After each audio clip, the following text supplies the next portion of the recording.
Raha teny Itaosy kosa indray no nanaovana ny fifananan'ny tournoi Bertin tamin'izao faran'ny herinandro izao mbola ny baolina kitra moa no mba toerana teny fa efa hanomboka ihany koa hiverina indray ho an'ny taranja baolina lavalava raha araka ny fanazavana. Ny fizotraky fifaninanana teto amin'ny kianja Ambavatokana zany dia nisy olona valo zany final anankivaly zany nanomboka hatramin'ny poussin hatramin'ny vétéran dia mizotra maro mavitrika dia mavitrika tokoa ny mpanay anjara angamba rahantsika mahita eo zany dia ararotinay isorana ny groupe Bertin manampy anay amin'ny zavatra fikarakarana sy ny fanohanana dia manentana koa zay ho an'izay namana hafa mbola vonona ifanohana sy fanampy amin'ny fikarakarana amin'ny tanora toy ny ataony Andriamatoa Bertin zany dia isorana be dia be dia raisina tanandroa zay mbola vonona hanampy anay fa dia misorana rindra fotsiny. Mitovy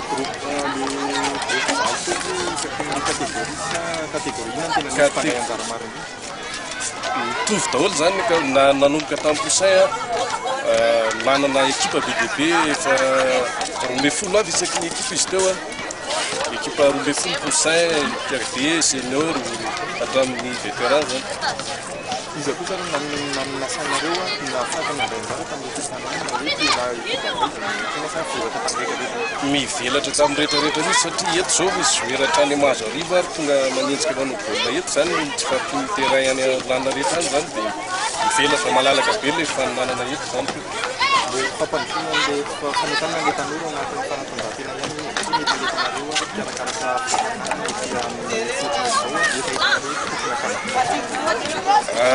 manana etaeta lehibe tokoa zahay zay no mahatonga anay mangataka fanampiana ho an'izay malala-tanana satria eo amin'ilay fotodrafitrasa zany amin'ilay kianja no tsy ampy dia mila manitatra zay dia io no angatanay fiaraha-miasa ho an'ny manam-pahefana sy ny rehetrarehetra izay malala-tanana afaka hifanohana sy fanampy aminay ahafahana hitaizany tanora sy amin'ny fahafahapony amin'ny resaka sport sy ny fialamboly. Eto izay tsy fampiny fotodrafitrasa zay ny atin'ilay izy no tsy fampiny fotodrafitrasa mihitsy satria kely dia kely ilay kianja dia tsy afaka mihoatra fa tsy nanao foot 4. Groupe Bertin moa zany raha lazaina hoe setsy ny fanatanjahantena no resana dia eto amin'ny faritra Atsimondrano zany dia manerana 26 commune zany dia misy tournoi ataon'ny groupe Bertin foana izay ataoko hoe rahana miasa amin'ireo mpikarakara ity amin'ny fotony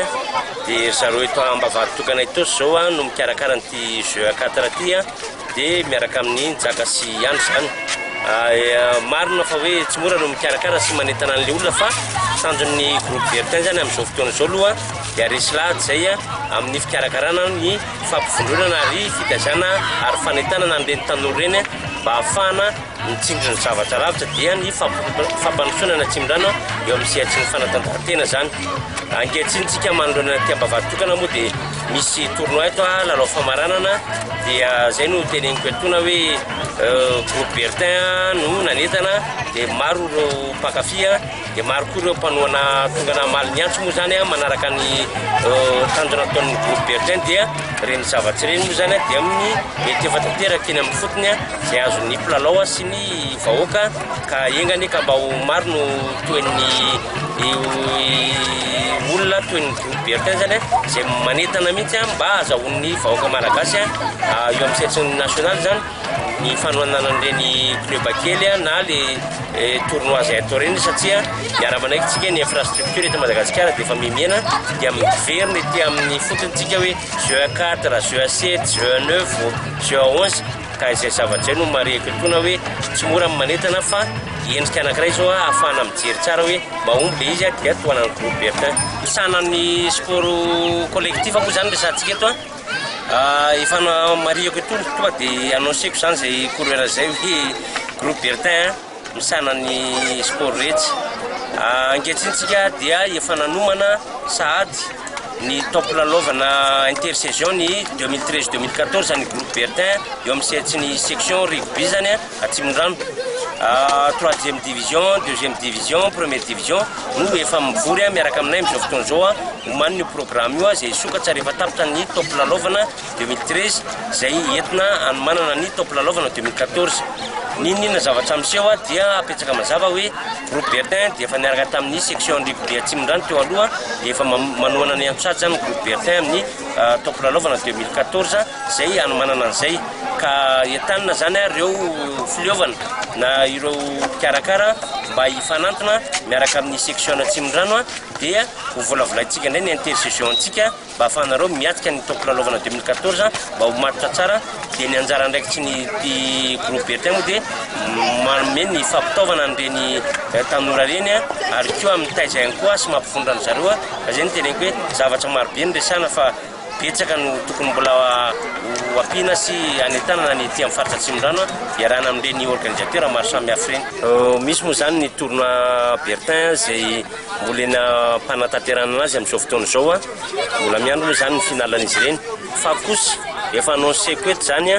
ny groupe Bertin zany dia misokatra indray ny tournoi senior eny mikanja RBT Ambojafy Fianaravo zay anohanan'ny groupe Bertin ny tanorana Tsimondrano foana zany. Io zavatra moa zany dia natao araky ny etetaposy mifangatahan'ny tanora ety amin'ny faritra Itosy Fianaravo Ampitatafika Nosizato zay ataoko hoe marobe le mpandray anjara dia navondrony eny Fianaravo indray zany zareo zay efa misokatra zany zao ny fisoratana anarana dia ny mikanja RBT Ambojafy Fianaravo zany le izy ankerana moa zany le toerana raha tena mila précisena kely dia zay ny teneniko hoe efa mahavelom-bolo foana ny fandraisan'ny tanora anjara dia makasitraka an'ireny mpikarakara reky koa zay miaraka amin'ny groupe.